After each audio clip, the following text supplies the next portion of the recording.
Putting a dip in your hip, a glide in your stride. Welcome to the mothership, the home of the travelers of the universe, with shows throughout the week. Everything you want, everything you could need. From the paranormal to the supernatural, from the spiritual to the unknown, from emotions to comedy. You can find us at Facebook, Twitch, YouTube, TikTok, Instagram, and so much more. This is Rift Nation Network, the RNN. And now, your featured show. Shall we begin?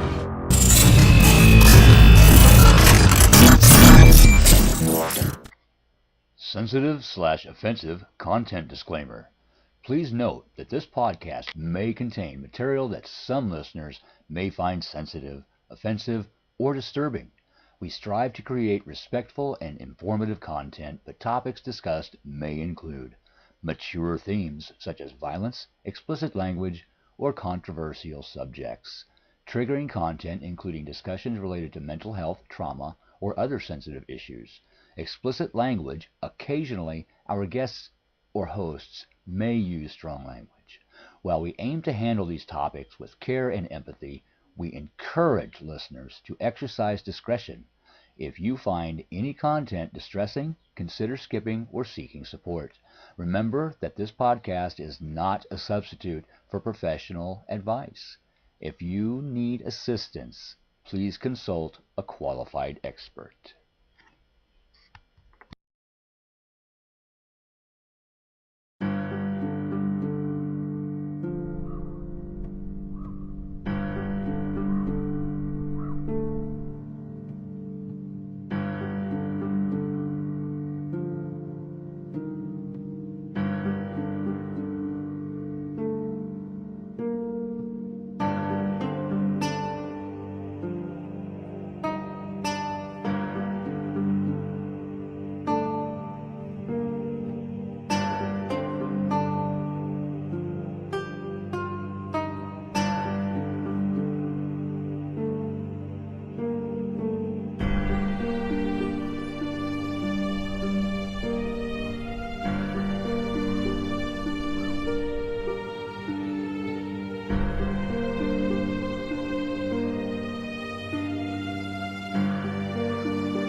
Hello, everybody, and welcome to another awesome edition of the Otter's Den, where I have my very special guest, Katy Elizabeth, who looks for Champ in Lake Champlain.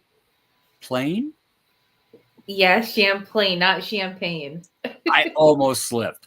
It might have been, thinking about the alcohol. I don't know. So, hey, Howie, what's up? Yes, let's do this. That's one thing I do is I throw comments up. I put the guests in the show. Hopefully people have some good questions for you this evening. If you don't know who Champ is, I know everybody's heard of the Loch Ness Monster. This is the United States version. Is that not correct? That is correct. Okay.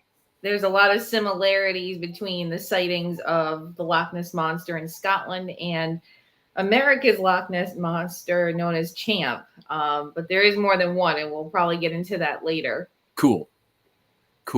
That's something I was curious about is, the similarities from the reports. Do you think it could be possibly the same species? I do. Particularly what I find really interesting and my favorite reports of the Champ animals as well as Nessie are the land sightings, which you don't really hear about. A lot of people don't hear about these sightings, but I've noticed a pattern with interviewing many eyewitnesses, locals in particular, because when I started doing research many years ago, started as armchair and then it turned into field research. When I started doing the research, I really didn't hear much about the on land type of sightings until right before I started going. I actually went up to the lake myself. Yeah.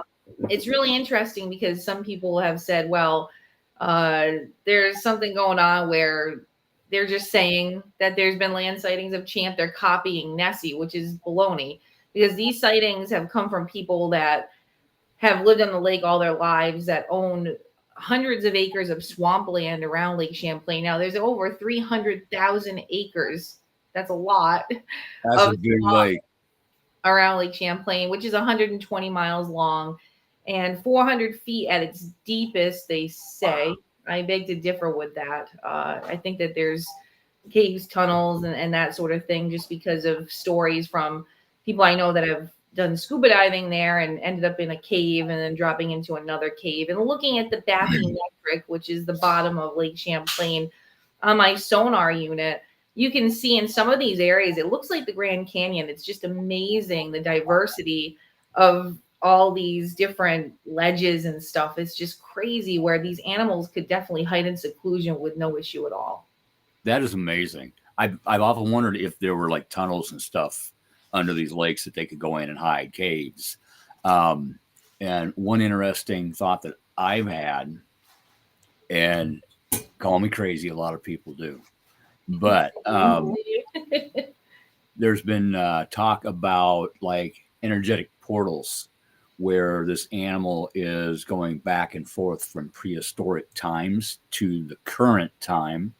And that's why you can't always find it. And also, I wondered if that might be a possible, if that's a thing, if Nessie and Champ might be the same animal floating from one lake to the next. Just some, Yeah. My mind wanders. It's funny because when I did my first television program was with Giorgio Tsoukalos, who I actually saw a couple of weeks ago. I think you saw the photos. So it was really it's always aliens when you can't explain it. It's aliens with Giorgio. But it was really interesting because when I did a spin-off show of his called In Search of Aliens, that was in 2014. During that time, they kind of made it sound like I had said, they do this in production sometimes. They'll twist stuff around. And now that I've done television so much, I know that I specifically have to tell the producers, this isn't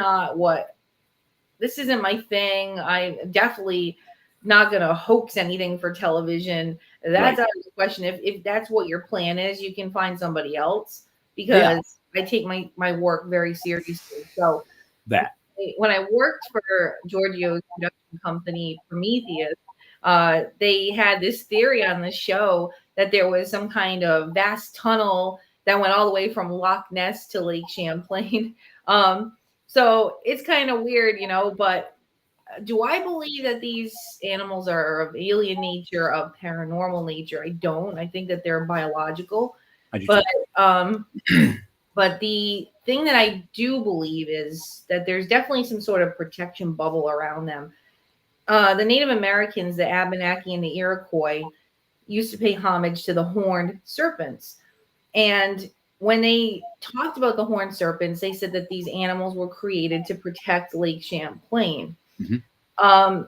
It seems over the years that I've been doing the research, and I've had an extreme amount of good luck with it. But I think that's because I've spent so many damn hours doing it, and a lot of money doing it. And I'll get to that later too.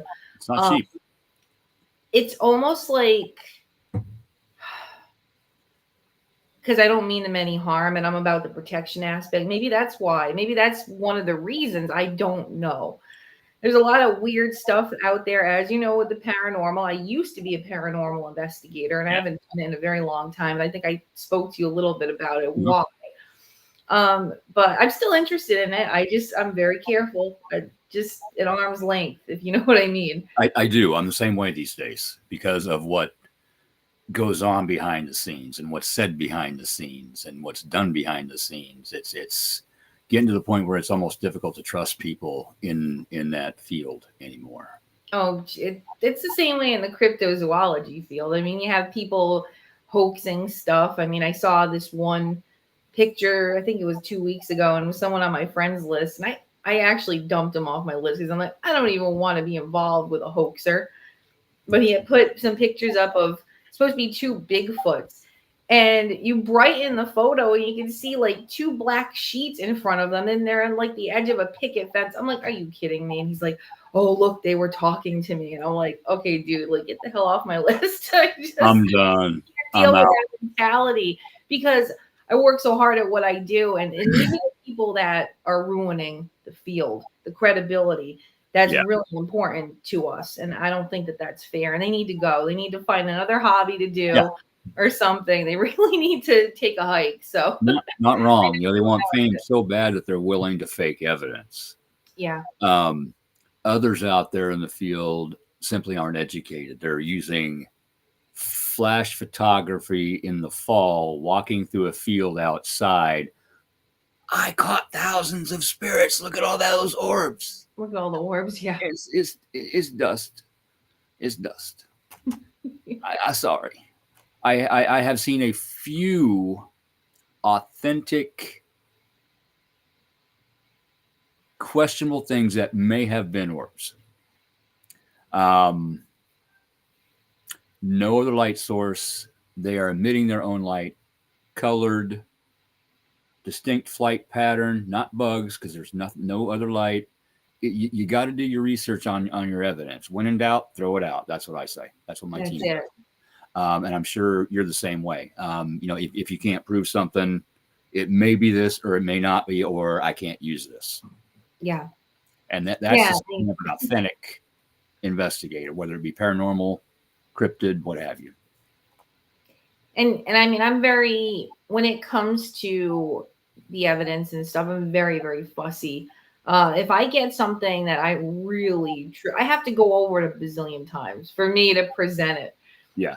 I'm not going to just like have it say something on the sonar and it could be a school of fish. And I go through comparisons and whatnot. And I have to really know before I put it publicly. I mean, I've got some videos back in 2014, 2015, 2016, that the one in 2014 that I got, that was the best thing I've seen that I got on video of a champ animal, or two. I think it might have been two, because they did an analysis for the Science Channel and they did determine that it was over 25 feet long, probably about 35 feet. That's big. Which actually the largest specimen that we know of in Lake Champlain of a champ animal is around 35 feet, which is very, very big. You don't want one popping up next to your boat like that. No. Pretty scary. The stories that go back for years and years talking about 100-foot long serpent and stuff, I don't believe that's the size. I mean, I don't either. It doesn't go with the sonar readings and the echolocation recordings that I captured, but it could be more than one right next, one in front of the other. And that's what I try to explain to people as well. Yeah. Or it could be a wake. I mean, there's large boat wakes and a seiche, which is a very common natural phenomenon in these glacial lakes, rolling waves. There's all kinds of things that can play tricks with your eyes. And what I do is I take video of those things. I do comparisons. I'm like, okay, here's a 2014 video. Here's a boat wake. Here's a log that's floating in the lake. So you have to do your homework and you have to know the natural phenomenon that's happening at these locations to do comparisons, because otherwise it's just speculation. And I think that's really important. Same way on paranormal investigations, when you're trying to help a client, you take the complaints. Okay, this is happening. Okay, your door slamming shut. Let's look at how that door is hung. Is it balanced?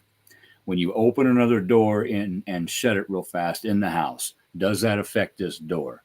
Is the AC vent right by the door? You go through and you debunk and everything that is physical, and then what you have left, that's what you look at. Absolutely. Yeah. I mean, that's what I try to do as well. And it's, you do get people that try to hoax stuff. Okay. So recently there's this character, I don't know if I told you about the Rock story. I don't think so. We'll get into it more out the air, but just put it simply, there are people out there that make up stuff sometimes. And it's been a really long time since I actually, there was that and another thing that someone had sent me of like showing a screen door and the lake in the background, and then it looks like this neck popping up. And I'm like, why the hell wouldn't you just go outside and take a video of this thing or whatever? Because it was bull crap. It was crap. Like they photoshopped it. And I'm like, you really think that I'm that friggin' stupid that I'm gonna believe you? And I'm like, no thanks. So that guy, I just kind of whatever. But this other person that's got this video out, it's on YouTube, and it says, "Oh, America's Loch Ness." Now, first of all, it's Loch means lake, so they're calling the creature Loch Ness, which is they don't know what they're talking about right there. Right. But they're showing this drone footage, and they took this drone footage 2 years ago. Okay, all of a sudden they just realize that Champ is in the video. And I know sometimes you don't see things till a long time later. That happened to me in 2019 when I got the second sonar images. Yeah. It took me a couple weeks to go through because I had so many. I had so many images from that day. But in this case, they've been working on this movie. It's a so-called movie. And they've been working on it.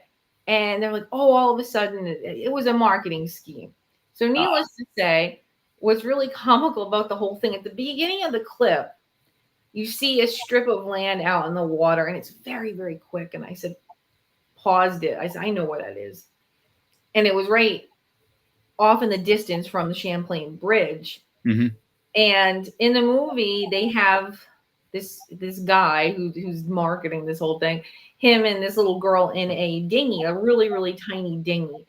And he apparently paddled out to this area, which is not far from this rock that I found later.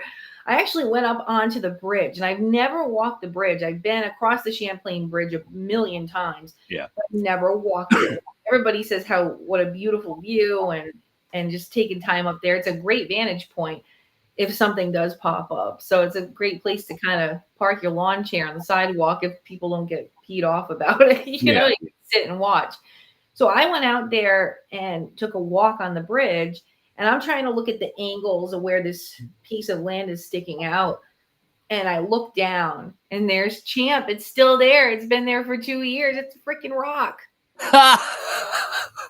I'm like, damn, I've never seen Champ so stationary, very stone-faced. So anyway, yeah, it's just really comical. So you run into this stuff. It's annoying because this is the shit we don't need in the field. Yeah, I've had it's like this, and people were taking it seriously. There was like they've done podcasts, and they don't like me. It's another story. It's stupid. It was like to them it was a competition thing, and it was comical because when they came out with this, I was like, "You got to be kidding me! Like, don't you have anything else better to do?" Because I guess they weren't selling enough movie tickets and whatnot. So everybody go through every length to try to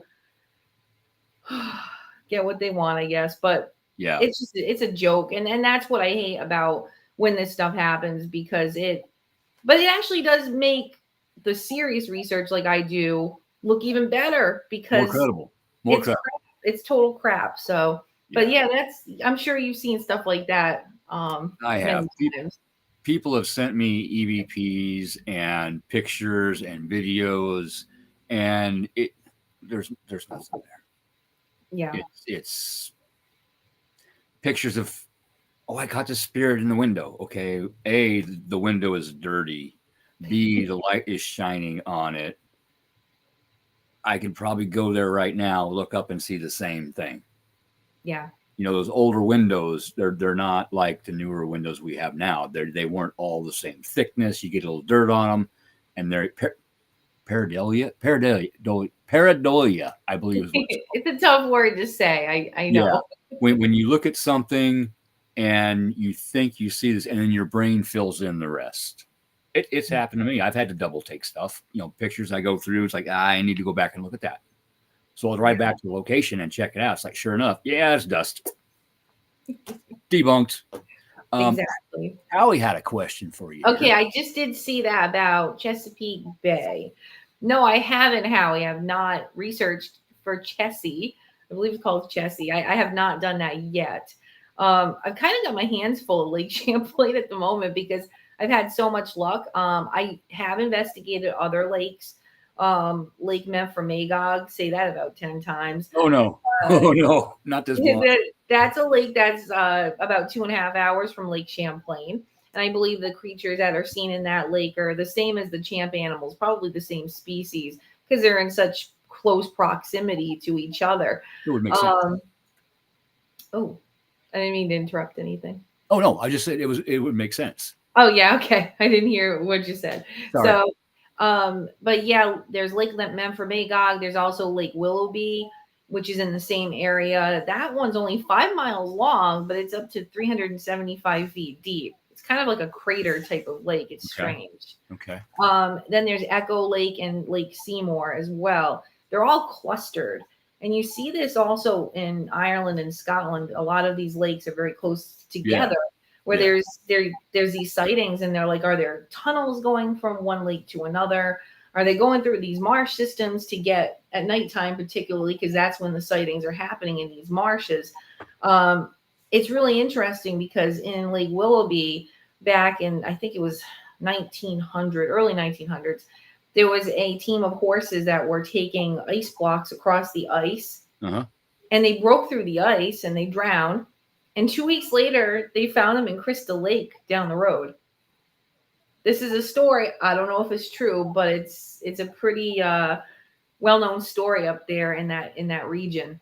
That'd be amazing if there was any proof. Yeah, exactly. What is interesting about Lake Willoughby, which is right near Lake Memphremagog, there is a bathymetric of the bottom, and there's one area on the northern part of Lake Willoughby, I almost said Memphremagog, Lake Willoughby, that is very, very, very deep. And I looked at it on the bathymetric map, and it's the darkest color on the map, which indicates the deepest depth. And that's on the same end as where Crystal Lake would be. So I'm wondering if there's some sort of tunnel that goes through. Maybe there's some kind of current that's bringing them into the other, stuff into the other lake. A friend of mine made a really cool suggestion. He's like, if you could get like, I think he said something down there to test the temperature or the current or something to see if there's something like, I have an ROV that goes down to 350 feet. So I could try that eventually. I'm still learning the ROV, and it's a pain. All the equipment is such a pain in the butt. Like, it really is. It's always a learning curve. So if I upgrade to something newer or something different, you got to start all over again. And that's why I had said on another podcast with doing the Bigfoot research, which I've done, and I do some research for the skunk ape down here in Florida. It's so much different than the lake creature stuff because you have a boat that you have to deal with, which is a pain in the ass in itself. Yeah. You have the sonar equipment, which doesn't always want to work. It actually hooks up to my phone. It has Wi-Fi built in because it has live video as well. There's so many technicalities that can go wrong. And I had done another podcast, and there was someone that got really ticked off with me because I had said that there's a huge difference between the Bigfoot research and the lake creature research. I've done both. He hasn't. And he doesn't even leave the couch anyway. So that's another story. But he was like, oh, well, I take offense to what she said on the show. And I'm like, it's the truth. Why are you getting your panties in a bunch if it's the truth? Like, I've been on both sides. I do both. He's never done both, So I don't know. You can't even say anything nowadays without somebody getting butt hurt. You know how it goes. It's ego. It's ego. People can't support anybody else's research or efforts. They have to be on top themselves. I did this. You didn't do that. True, but I've done this. Well, what I want to say to him is, why don't you get your ass down here to Florida? We'll go out in the swamps where there's alligators and copperheads and rattlesnakes and pythons. Yep. And pythons that will swallow a man, they're that big. Those things are huge. See what the hell he can offer, So you get people like that who sit on the couch and they put people down that do all the work. And you actually feel bad for them because they obviously have an issue. They have an issue. Yeah, So all we very can big. do is pray for them. I mean, that's all we can do, and For just sure. ignore it. I mean, that's what I do. I just ignore it. It's like whatever. I ask Spirit to help them learn. That's Exactly. what I do. Keyboard warriors. They sit at home, mama's basement, behind the keyboard, behind their screen. Yeah. And that way they can be as mean as they want to other people, put them down as much as they want without having to experience the consequences. And then you see them at, say, a conference, and you say, "Oh, hey, how you doing?" And And like, then, "Oh yeah, what do you have to say now?" yeah, Oh, they're out. blah, blah, blah, they're gone. They're out.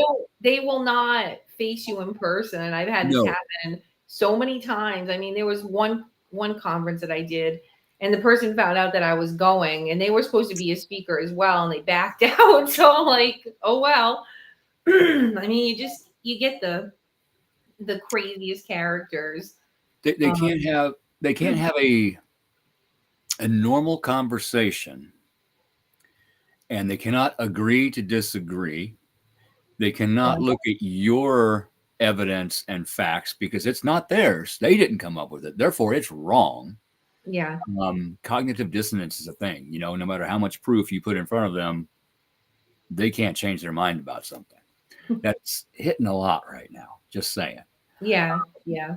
Not only in these fields, but tomorrow as well. Um, it'd be nice if people could sit down and say, okay, this is the research I've done. Let's look at your research. Let's compare notes, and let's see if we have any similarities. Let's see if we have any differences, and maybe why we have those differences and those similarities. Let's help each other through this process of learning and finding this creature, Yeah. so we can learn about what the hell is on this planet. The oceans. We have not discovered everything in all the oceans. They're coming up with new species all the time. And in the rainforests, new species all the time.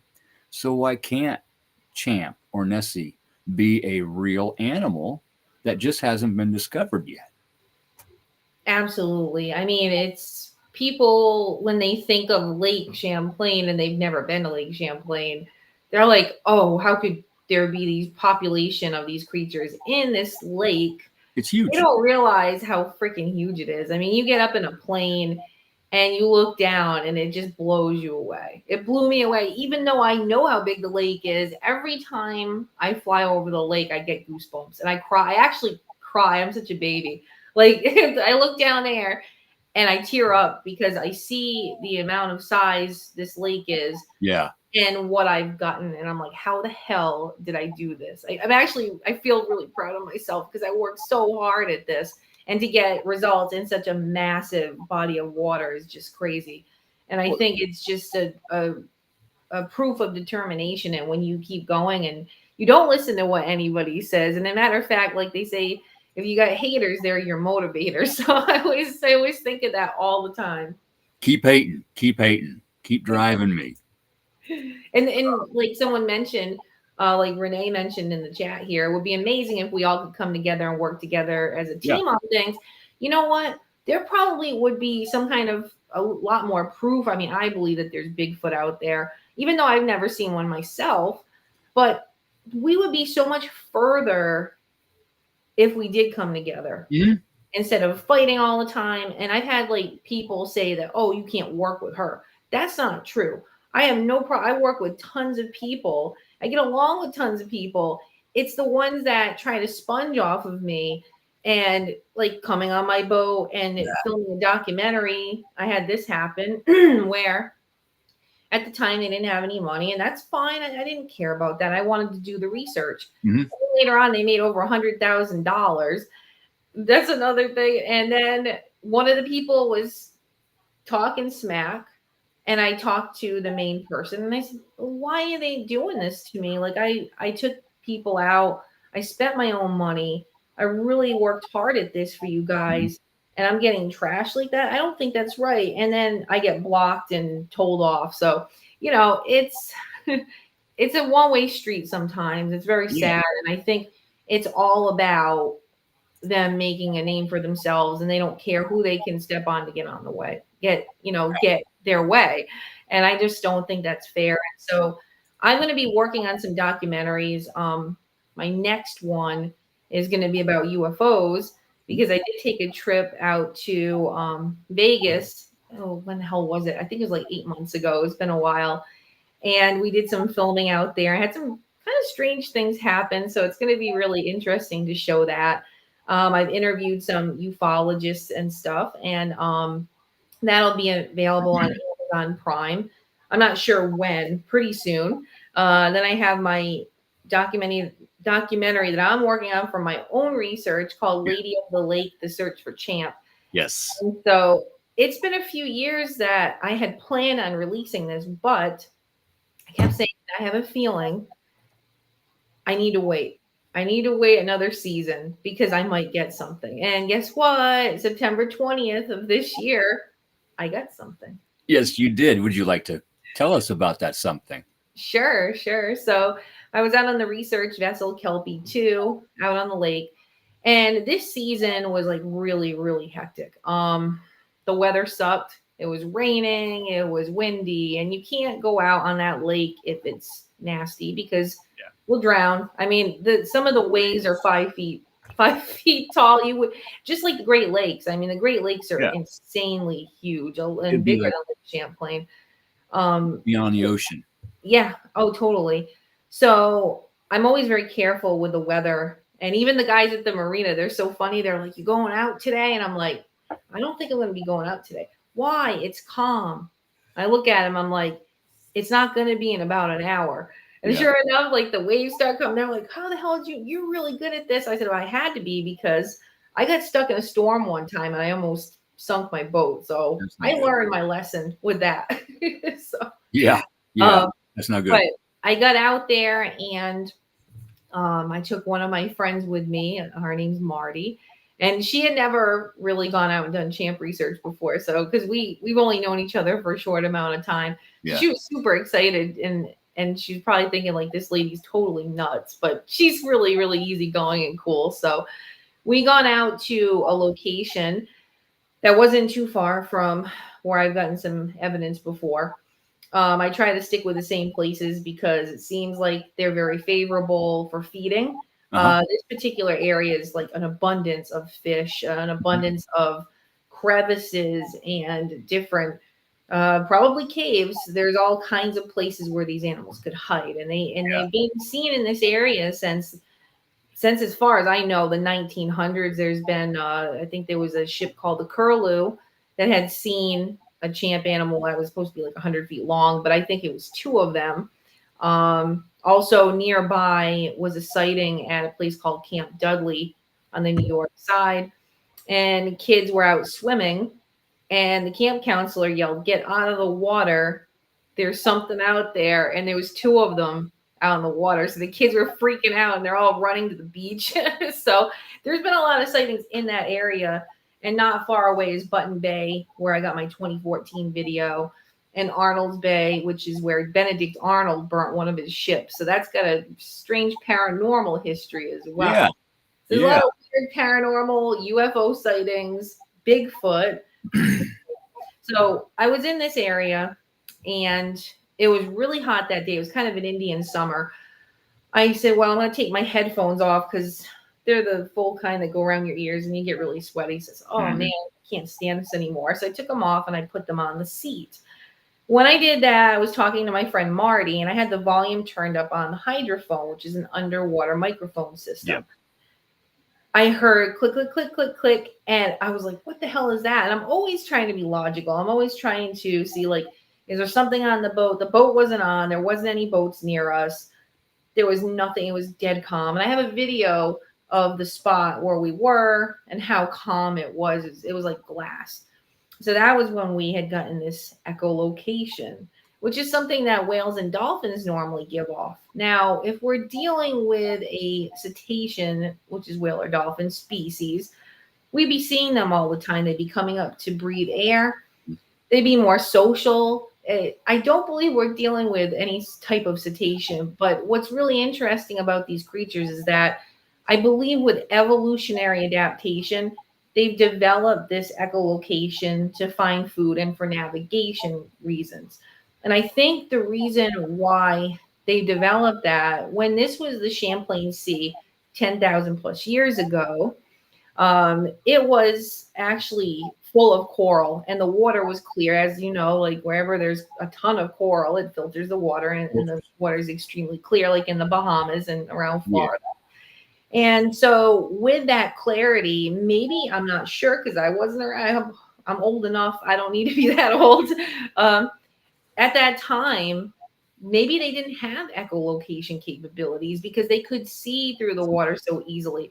This could be something that was uniquely evolved by these creatures. They could have picked it up from beluga whale. Now, beluga whale were native to the Champlain Sea. There had been 13 beluga whale skeletons found around Lake Champlain. The scariest, creepiest, weirdest part about this is, where are they? There's one on display at the Perkins Geology Museum in the University of Vermont. I've Okay. seen it. I got a hold of the geology department. No one's gotten back to me about it yet. Like they Imagine won't say anything. It's like, what else have you found? That's Well, they probably there was actually a report from a newspaper back in, I think it was early 1900s, late 1800s, early 1900s. I have the report. I'll have to post it. But where they had found a serpentine fossil in the side of a rock on the side of Lake Champlain. Really? And supposedly they blasted this out, like basically carved it out.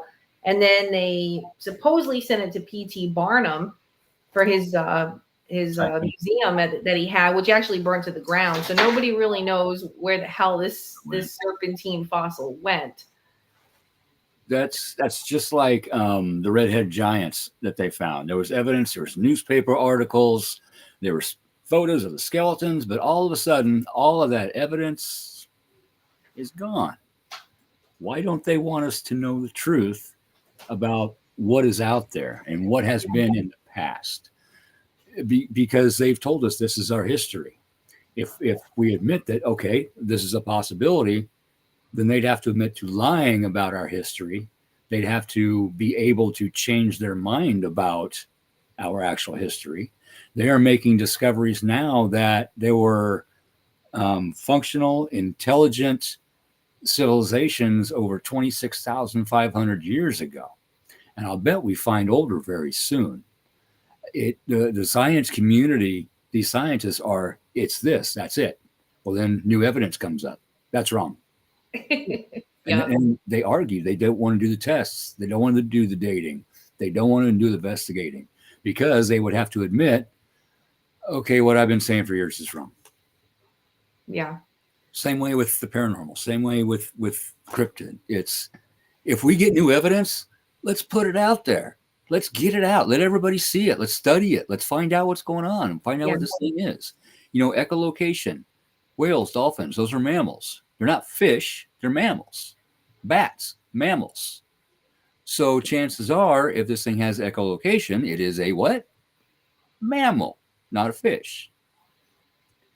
Yeah. I mean, but then, like I said, you be seeing them all the time. That's the funny part about it.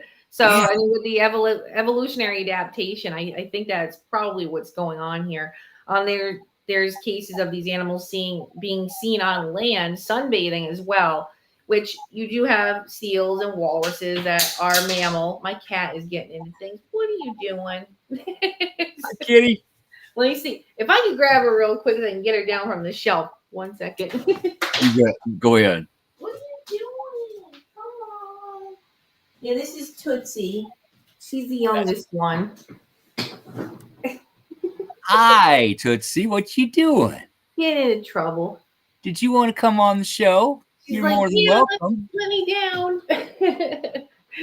So yeah, Maybe make an appearance here pretty soon. I don't know. He's sleeping right now. my other cat Splash, I think he's taking a nap downstairs. That's what Thor's doing. So yeah, like with the echolocation, it's really interesting. So what I this isn't the first time I've gotten echolocation in the lake. 2014 I got echolocation. 2018 I got it when I was filming with NBC. And then this year, and like I said, we had such a crappy year for research. The boat was acting up, and there was so many problems.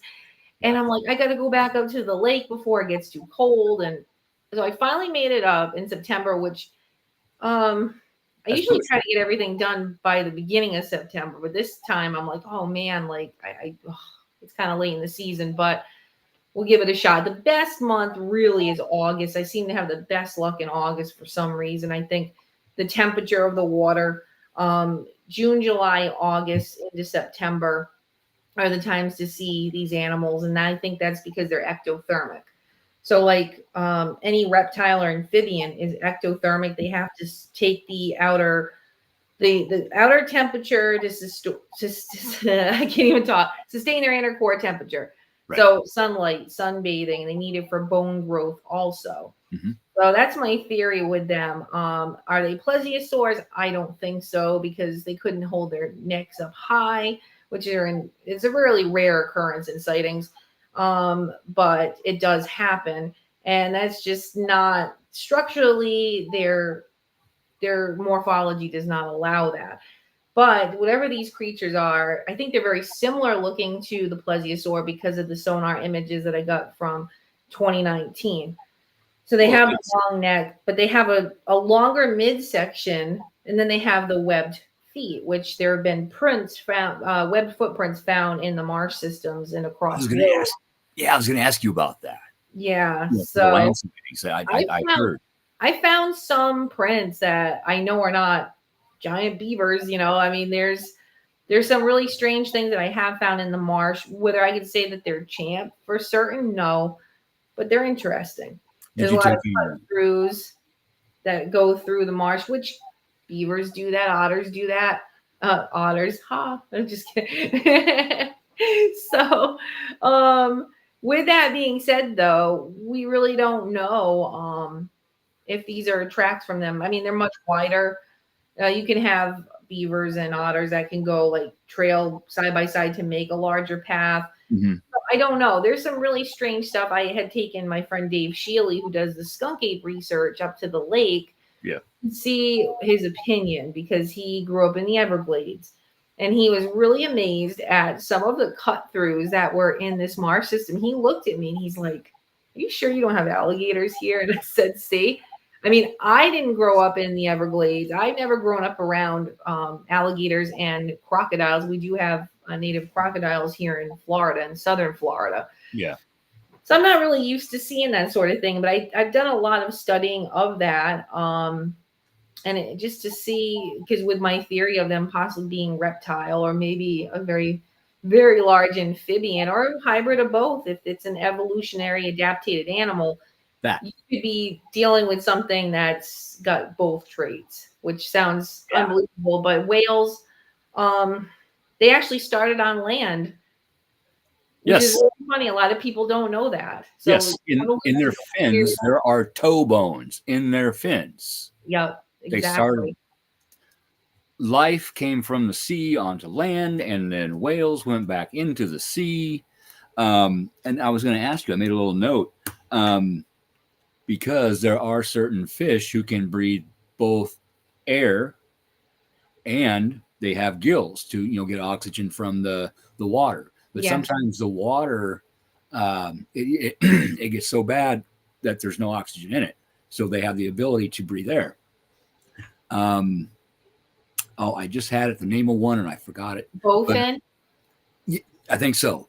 But also a betta, Siamese fighting fish. Yes. Oh, yeah. They can do the same thing as well. I used to have tons of those things. I had one in particular that I honestly, because I was a little kid, I thought I had it for like 4 or 5 years. My mom lied to me. I had Bubbles, and I'm like, man, this is the longest living fish I've ever had in my life. And I was just a little kid, but I was just amazed. And come to find out, she switched him like 3 or 4 times. Yeah, you find a similar one, slip it in. I'm like, geez, Mom, thanks a lot for ruining that. She's like, I didn't want you to cry. But, over time, from prehistoric times to now, that species might evolve into being able to do both, because of the depths of the lake, where food is, where it needs to hide, where the caves are. Yes. We don't know. There are blind cave fish. They don't need their eyes anymore, so they don't have them anymore. They just got rid of them. It's evolution. It's so weird, isn't it? Yeah, it nature, is. and we say nature has a way. Nature will survive. Absolutely. And you know, in Lake Champlain, there's three types of fish that go back 100 million years. You have the bowfin, also known as the mudfish. I do a lot of fishing as well. I've been an angler my whole life, so Nice. I love it. Fishing is like one of my favorite things. So when And I'm not looking for champ, which is most of the time, if I can stick some fishing in at the same time, I do that. But I make sure my drag is on my line because I'm so focused at looking at the lake that I don't have time to be watching my line. I just put the drag on loose, and yep. I scream a reel, then I just pull it in. But Yeah. otherwise, it's hard to concentrate on both fishing and watching for champ. But the bowfin, which go back 100 million years, the gar, and the sturgeon, which a lot of people see and they think is champ. I'm sure there's many sightings that are claimed to be champ that are sturgeon. But one thing to know in Lake Champlain, they're endangered. There's not that many of them. So, and not just that, sturgeon cannot vertically undulate. That's what I always giggle about when someone gives a report, a skeptic comes in and says, "Oh, it was a sturgeon." Sturgeon don't vertically undulate. Sturgeon No. are not blackish brown. They're gray. They Gray. have the scoots on their back. Champ animals do have like bumpy things on their back as well, type of scoots. But the coloring's totally off. The morphology in general is totally off, and the movement's totally off. Right. If anything, if they're seeing anything that looks like it's vertically undulating, it definitely could be a rolling type of wave. I've had videos sent to me that were. So, I mean, there's all kinds of natural phenomena on the lake that can definitely play tricks with your eyes. So that's why you have to do comparisons. Yeah. And that's why I practice with my camera. And it sounds funny, but you try seeing something out in a bay and you turn your camera on and get right to it. That's not easy to do. So what No. I do, I basically what I do is I'll practice with boats and with ducks and whatnot. So I'll see, like, say even a seagull, just a small seagull. And I'm like, all right, I'm going to see how fast I can turn my reaction time, because these animals are really fast. And if you don't have good reaction time, you're going to freaking miss it. Yeah. So what I do is I practice turning on the camera real quick. I can't keep the camera on. It's a Nikon. For some reason, it drains the freaking battery keeping it on. So it's just impossible to keep it on all the time.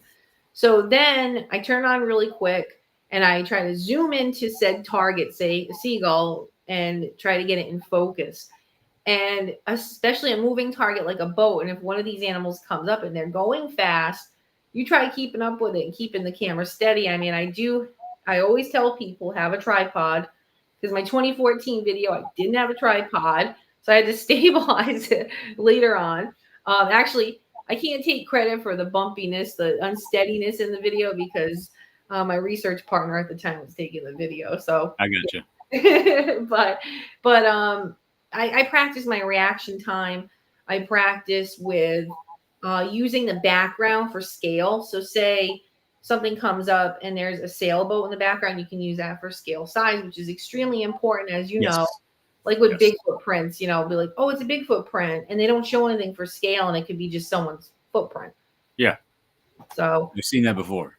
So there's different ways, different methods to my madness, but I'm going to be doing an online class on lake monster field research eventually, which would be really interesting, because a lot of people offer the cryptozoology classes, but I rarely see anything about field research. And I think it's really important that people get out there in the field, because we're not going to discover anything if we're sitting on our butts. I mean, it doesn't make any sense at all. I am not going to prove the existence of paranormal activity in our plane of existence unless I get up off my tail, get some equipment, and I actually do the research. Yes. You got to get out there and do it. Howie had a question. Have you ever found any feces?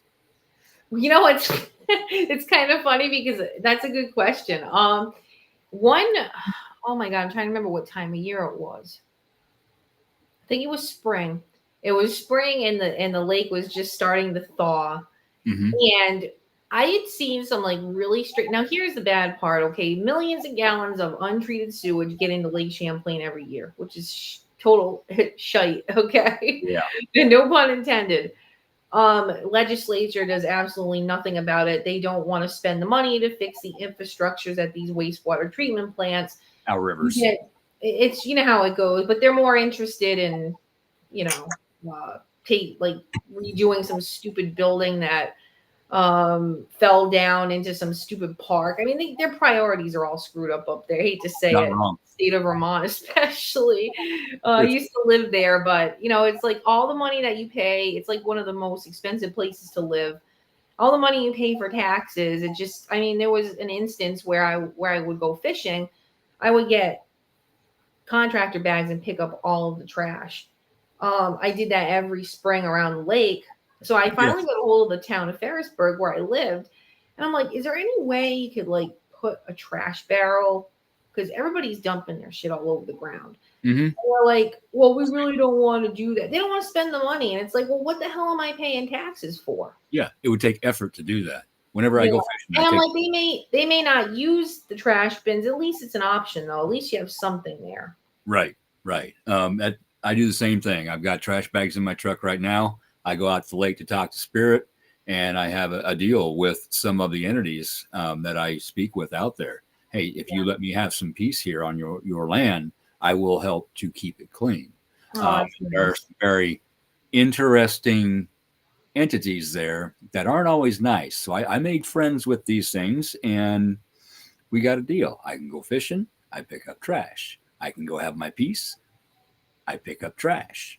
It tit for tat. You do something. You keep the places clean.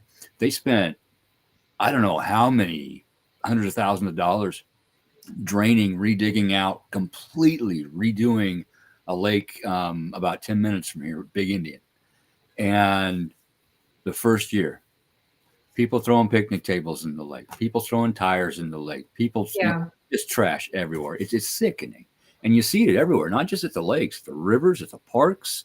You go to the park to eat, you sit down at the picnic table, you look over, there's a trash can, and there's trash all around the trash can within 3 foot of it. It's ridiculous. It's just laziness and ignorance. It is. It ticks me off. The garbage patch in the ocean, the thing is huge. I can't remember the name of the company that is doing this, but they are actually extracting huge amounts of it in order to be recycled. I think that's amazing. Yeah. But all the plastic that's coming down the rivers, especially in the foreign countries, it flows right out and it gets into this giant garbage patch that's almost like an island. Sea organisms are actually using it as a home while absorbing microplastics into their bodies. Humans are doing the same thing. There's microplastics in toothpaste, in food, in this. Body wash, I think, too. They have like those little beads in the body wash. Yes. Yeah. And there's no way to get those microplastics out. There's no way to filter them. Yeah. So, you got to think, what's that doing to the wildlife? How is it going to evolve in order to handle that? Thank you, Renee. The Ocean Cleanup. That's what the company is. Okay. Awesome. So, I think it's awesome that they are doing it. There's some other people out there that are doing it, but they actually developed it works. They go out, they put their nets out, they catch it, they bring it in, they dump it on their ship, they go through it, they sort it, it goes to the recyclers, and it gets made into something useful. Let's get back on track because I squirreled. It's okay. I do it all the time, so don't worry about it. I'm squirrely. Have you looked into ley lines? Are there any ley lines going through Lake Champlain? I haven't really looked into that much. That's an interesting thought because we were talking a while back on Messenger about the paranormal aspects possibly around the lake. I do know that there is quite a bit of quartz and there's limestone and there's also dolostone, but I know limestone and quartz or big conductor type of rock. Yeah. So I don't know. There's some weird stuff going on there. I mean, there was an abduction, UFO abduction in the 70s of a couple of teens that were at a camp, and they saw something come out of the lake. This is in broad daylight. They saw something come out of the lake, and they had like a case of lost time. And it's crazy because you have that. Then there's been quite a few Bigfoot sightings in the Adirondack Mountains, which are right next to Lake Champlain, not far from where I got the sonar images and the echolocation now. That area seems to be quite a hot spot. So with the echolocation, there were no boats nearby. I've done comparisons. If you do want to post that video so everybody can watch it and listen to it, because there are comparisons to known fish in the lake. Yeah. There's some comparisons to cetaceans, whale, and dolphin, because I've done a lot of studies of whales and dolphins in the North Atlantic as well as down here off the coast of Florida. And so there's a lot of comparisons.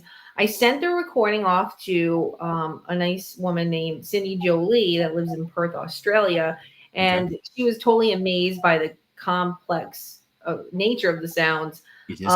I knew that this was amazing, and I said I got to send this to her and see what she thinks, because I want some scientific opinion. I am going to be going to school for marine biology. I've done so much field work in marine biology, though.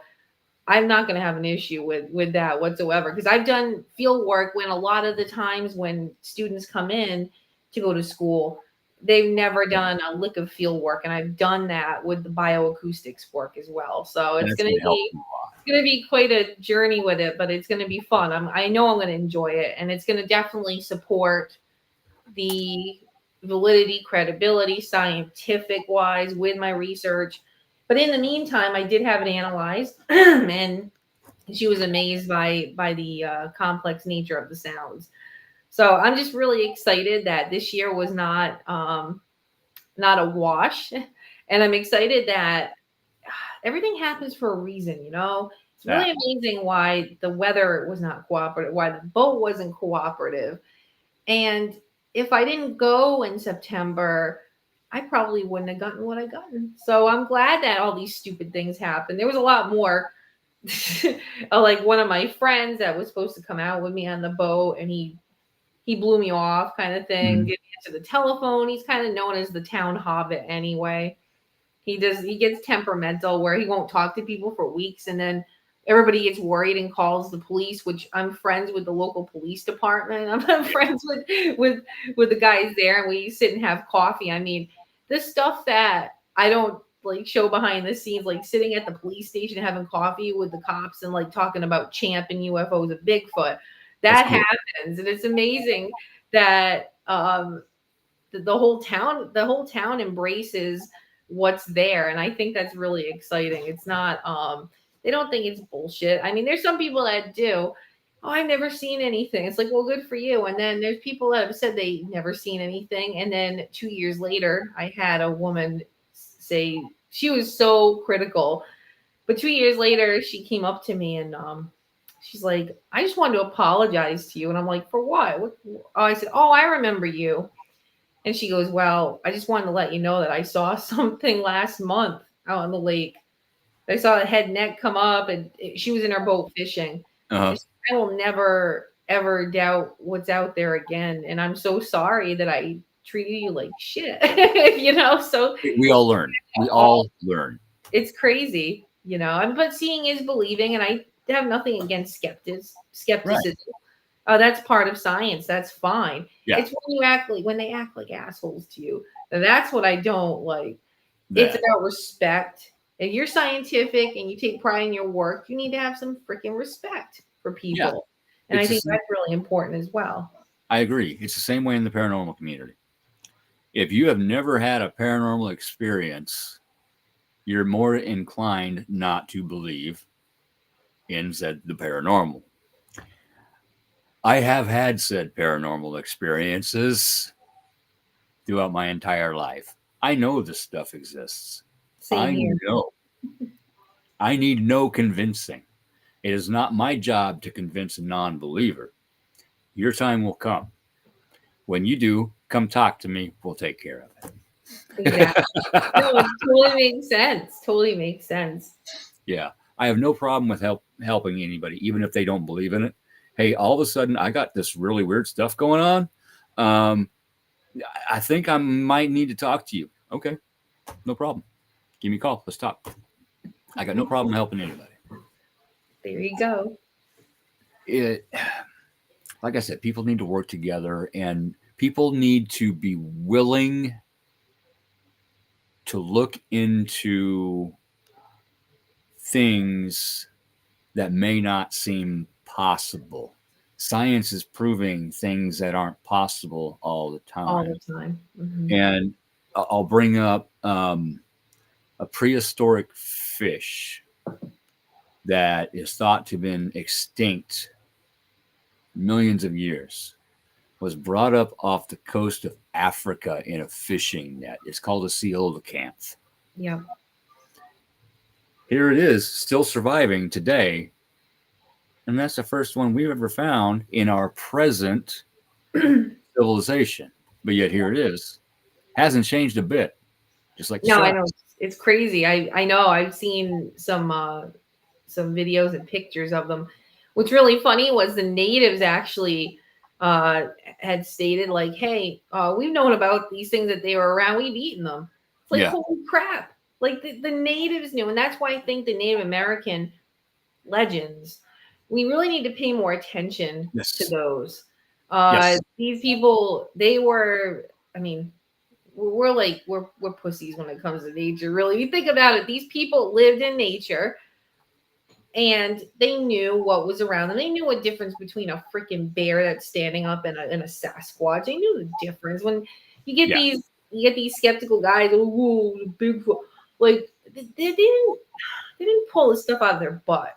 No. Stuff that they were seeing in nature. They were like experts in nature because that's where they lived. That is where they lived. That is where they always were, walking through nature, traveling through nature, staying in nature. They were in nature. And so, like the stories of like the horned serpents. I mean, you hear these stories not just here in the United States, of like, you know, where Lake Champlain is, or Lake Okanagan in British Columbia. You hear of the water horses over in Scotland and Ireland, or the horse eels, they call them, with the horse-like head, the long serpentine body. Also in Italy, on the gondolas, you can look at some of the art on these things. And what's interesting, the Orlocks are water horses. Actually, they call them hippocampus, which is a scientific name for a seahorse. Right. So I was just going to bring those up. I mean, even Scandinavia, the Vikings, you look at the front of their ships. What do they have in the front of their ships? The serpent with the horse-like head. Yes. These people didn't even know each other. This is not coincidence. Worldwide. Not coincidence. It's worldwide. You know, look at the natives. They're cave paintings. Ant people. Aliens, things in the sky. They saw these things. Oh, absolutely. Dragons in China and Japan over there. This long thing flying through the sky that breathes fire. Rocket. Yeah. Spaceship. In India, they have stories of nuclear war that happened, and there's actually proof of it. Yeah. But yet nobody will believe it. If people would just open their eyes, we could learn so much about our past history, and maybe discover so much about our current. Totally agree with that. Really think we need to do that in order to evolve to the point where we can meld with nature more than we are. We have taken over so many acres of land for farming, and we put so many chemicals on that farmland, and we waste so much food and dump it because it sits there and rots because nobody's buying it. We need to restructure things. We need to figure out better ways of helping nature instead of harming it. Because I won't eat a fish out of the river that's by here, out of the creeks, out of the farm ponds. I have seen some very fish come out of those. A three-eyed small cat, that ain't natural. No, that doesn't sound good to me either. That ain't natural. Now, Big Indian, yeah, there's no fields that drain into it. Good to go there. A couple of other big lakes. But I'm very picky about that kind of thing. I try not to put chemicals into nature. I got a job at a factory that makes plastic battery cases, and I cannot believe all the plastic that is thrown into the trash that goes into the landfills. And if every other plastic factory is like that, and they've had plastic since what, 40s? The 40s, I think. Yeah. 40s. It and they can make plastic out of hemp and corn, and that's actually biodegradable. Now, you wouldn't want your battery case biodegradable because, yeah, you'd have battery acid. You run into trouble with that one, but it just amazes me. And that is actually what got me into recycling plastic, because of everything that goes into the landfills. And I'm trying not to use plastic bottles and this and that, again, because in plastic food containers, again, because of the microplastics. If you think back to when we were kids, the ketchup was in glass. The mustard was in glass. Mm-hmm. Oh, the food was in glass. And everything tasted better, didn't it? Yes. And now everything's in what? Plastic. Yep. With BPAs and everything else that your hormones and makes you not be able to have kids. And there's enough cancer causing crap out there besides that as well. So you add them all together, we're just doomed as humans, really. Yeah, we got to figure out a way to better. There's a word I've been looking for and I can't think of it. Sometimes my filing system doesn't work right, and so the word can't get from here to here. Yeah, but we need to get along with nature better. Yeah, we do. And that's something that a lot of times with the world of cryptozoology, like say looking for Bigfoot, you don't really hear people talking about the conservation aspects. Like, what the hell? They don't talk about picking up the trash. They don't talk about, like, say if there's a conference, what I try to do is raise money for conservation of the lake or something like that. So with these Bigfoot conferences, I mean, you would think, say, okay, you buy an entry to the conference, we'll plant a tree. Come on, like, that's awesome. That's what I would do. And that's probably what I'm going to do, because I am planning on doing a cryptozoology conference. Probably not this year, but maybe next year. Down in Florida in the winter time, so people can get away and stuff and get out of the cold from up north. Yeah. There you go. You can come down. Ta-da. So that'd be cool.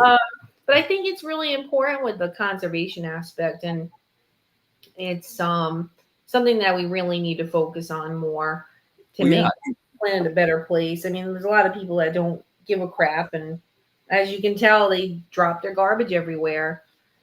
Yeah. When I was a kid, you didn't see that. No. Because our parents taught us not to do that. Yeah. And when I was a kid, you go out hunting or go fishing, whatever. There was wildlife everywhere. Pheasants, quail, rabbits, squirrels, you name, deer, everything. Coons. Now, not so much. You go out hunting, and you're lucky if you see a pheasant in a day.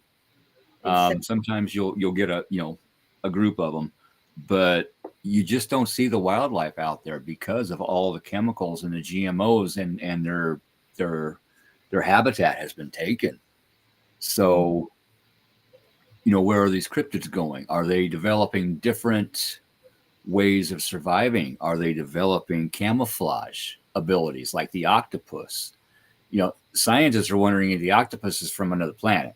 Yeah, I've heard that. I think jellyfish are. You look at jellyfish, how gnarly they are. Yeah, they don't have a brain. I know. It's like, well, if they don't have a brain, how the hell are they? I don't get it. It's just so bizarre to me.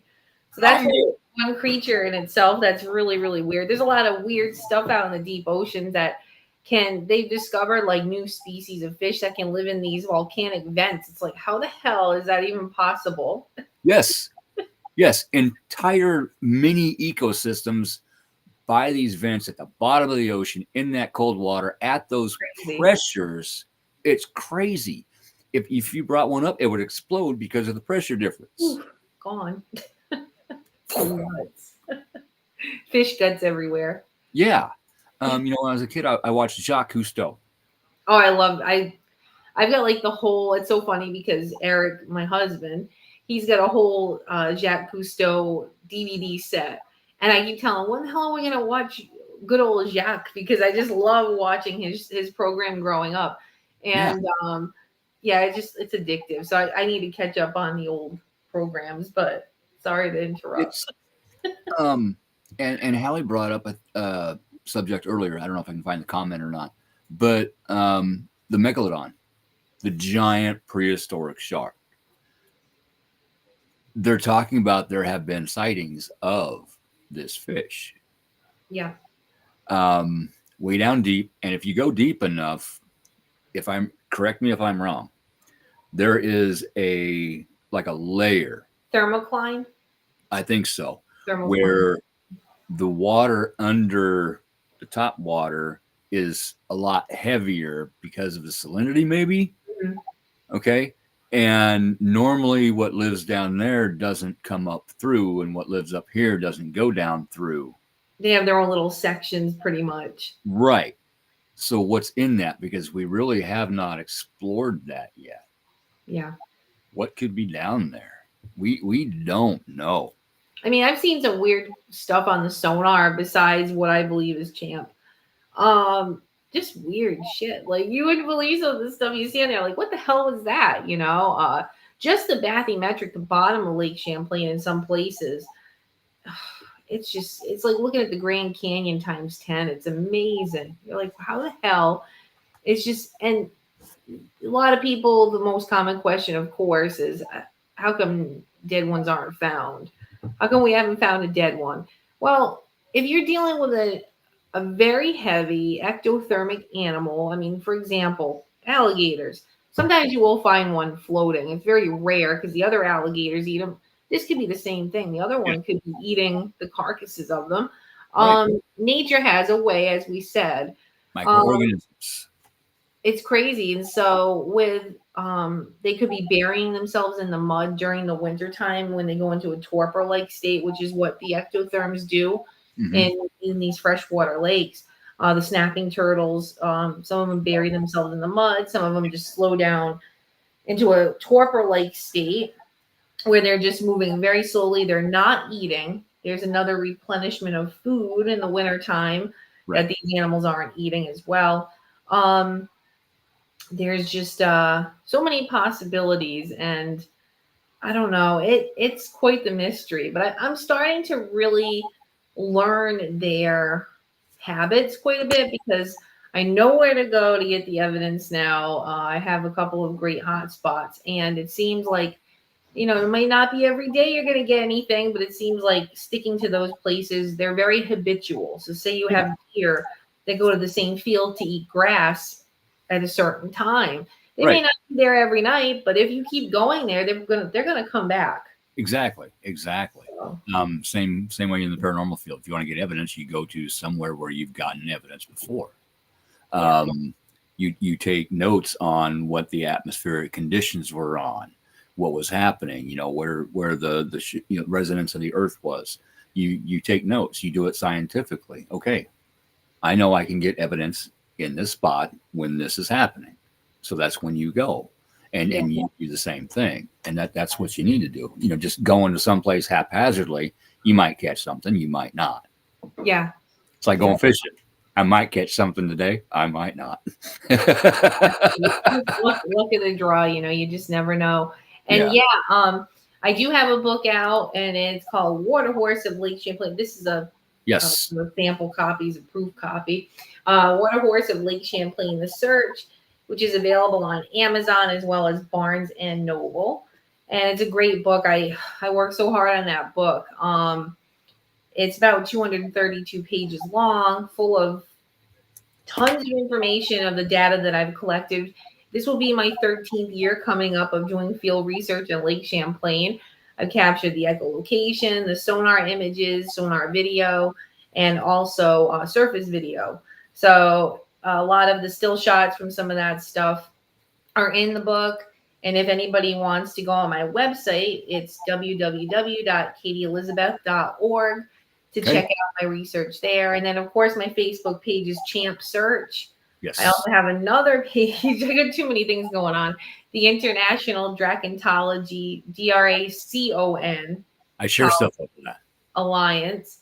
And I'm going to start getting some group things put together for the group, for members only type of thing. Nice. I'm going to start working on that. So I've got a lot of irons in the fire. I'm coming out with another book.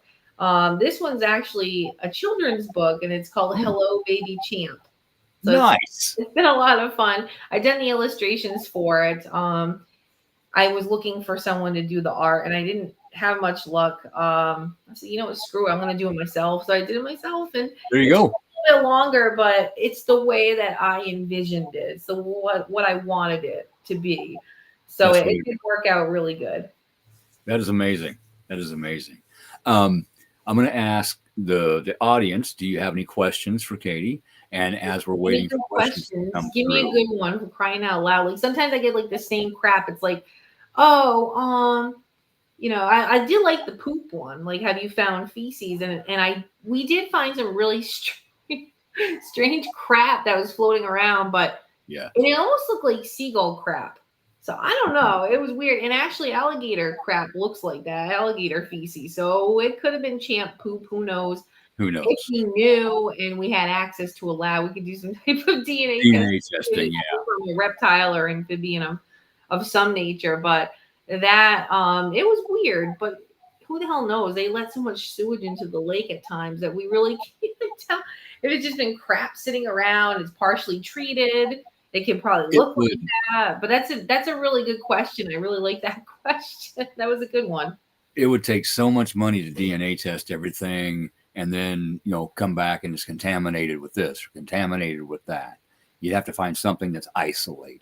Yes. But I'm going to be working on some DNA testing again. I did do some testing with a program, but I think it got degraded and they did it totally wrong. And I want to specifically test for a few species.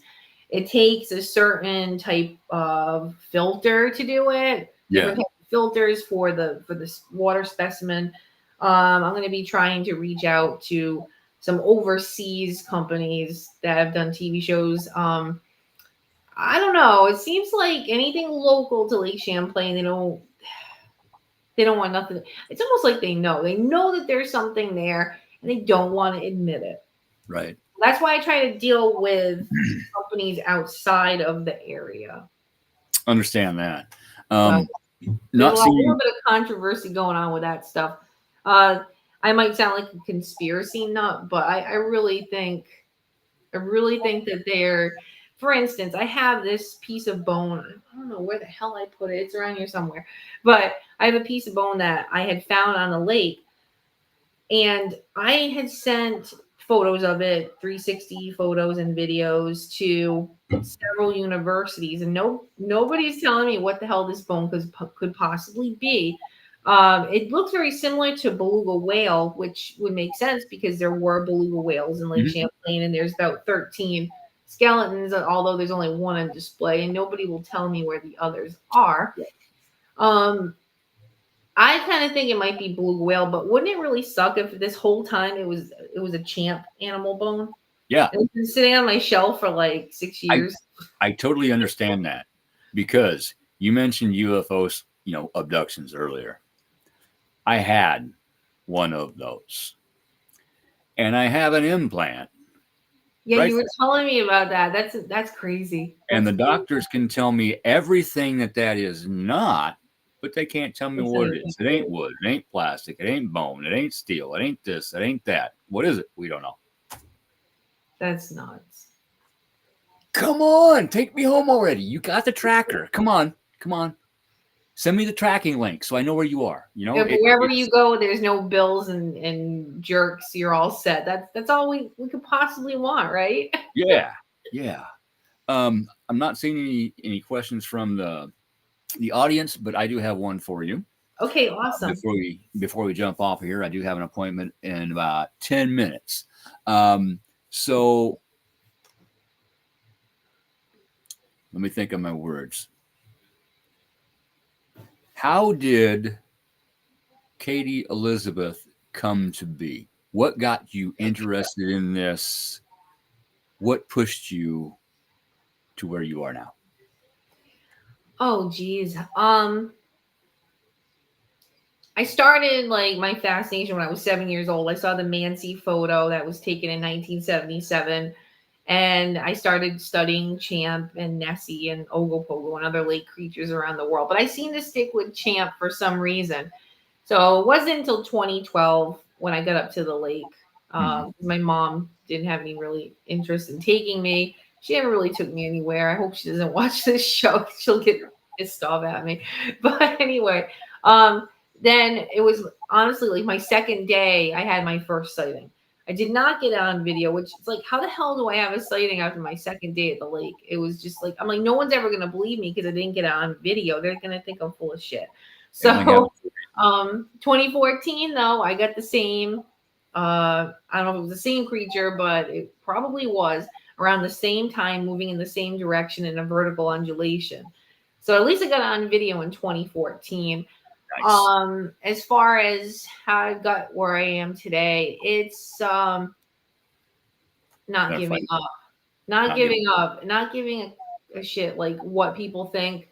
I've dealt with a lot of jerks. I've dealt with some very nice people. I met the most amazing people though with my research.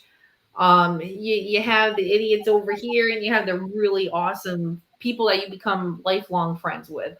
And I'm really grateful for the champ animals for that. That I met some really great people. The other ones don't matter. They don't matter because they have nothing to offer in the field. They have nothing to offer about protection. They could care less about the protection aspect of nature in general. It's that's what we need to focus on. And I never gave up. Discouraged a bazillion times, cried many times, pissed off many times. It's been a whirlwind of emotions, but something tells me that I need to keep going. Keep going. Yes. It's so important to me, and I'm like tearing up now. It means everything to me what I do, because I know they're in the lake and they're the last of their kind. They're not in every lake, obviously. Right. And I think it's really important to protect the species. That's why in 2018, I wrote a law for protection, which was passed by New York State Legislature. That is phenomenal. So it was really cool, really amazing. And I'm I was proud really of you. I was like so scared to go to the town hall in New York to present the law, because I'm like, they're gonna think I'm a total crackpot. I'm totally nuts. I'm on psychedelics. I've never done drugs in my life. Smoked pot, yeah, a couple times in my life, but I just never liked it. It wasn't for me. Yeah. A lot of the jokes, like everybody that's seen Champ's been drunk. I'm like, dude, I've been drunk on the lake quite a few times in the past, which I don't drink anymore because I'm like allergic to it. Yeah. I haven't seen a damn thing when this happens. I've got the video and the sonar and the echolocation to back up what I'm saying. Yeah. So it's persistency, believing in yourself, taking that ridicule as motivation, the haters as the motivators. I think that's the biggest thing. And sitting in nature and just like taking in everything and saying what is important. What is important after I'm gone, after I'm dead? What is important to this planet? And that's what's important, is the protection aspect of not only the animals, but the environment that they live in. Yes, because mankind has caused the extinction of many different species by cutting down the rainforests and this and that and poisons, and it's just heartbreaking when you think about it. And we really need to go about things differently. Definitely. So on that note, thank you so much for coming on this evening. It was a pleasure. I had so much fun. And thank you guys so much in the chat, Michelle and Howie and Renee. I'm trying to look for everybody. Thank you so much for joining in. It was really great to share some of my research with Champ.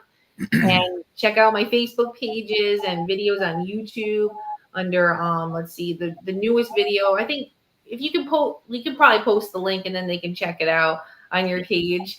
I think they would really, really enjoy that because you can listen to the echolocation that we recorded on September 20th.